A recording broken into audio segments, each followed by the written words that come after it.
أهلا وسهلا فيكم في مطبخ السوري. اليوم طبعا عنا طبق صغير مكون من حبتين طماطم، حبة فلفل خضراء،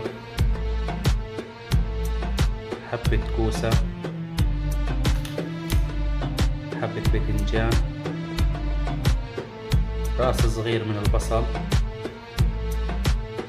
وطبعا عنا 250 جرام من صدور الدجاج، من توابل الدجاج، معلقة صغيرة، معلقة من الكركم المطحون، فلفل أسود، ملح، ثوم مطحون،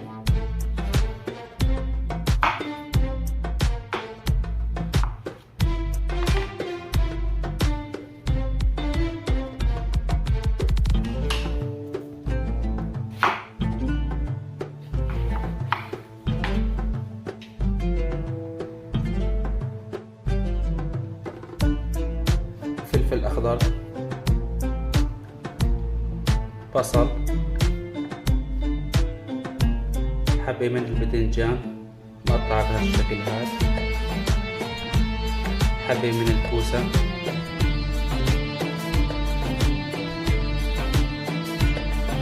طبعا أصدقائي معنا رشة صغيرة من الزيت،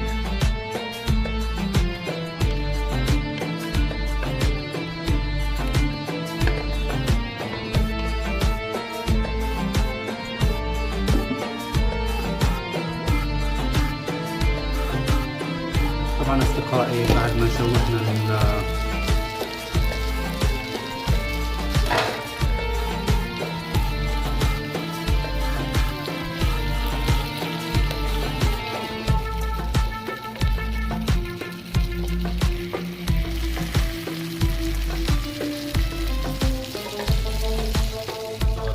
الدجاج وفلفل أحمر،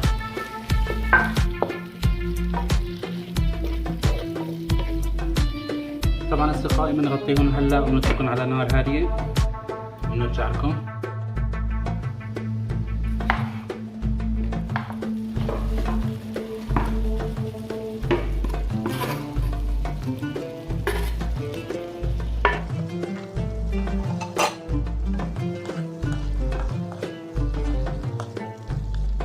ونتركهم نغطيهم نتركهم كمان على نار هادية. أصدقائي بعد ما خلصنا، يا سلام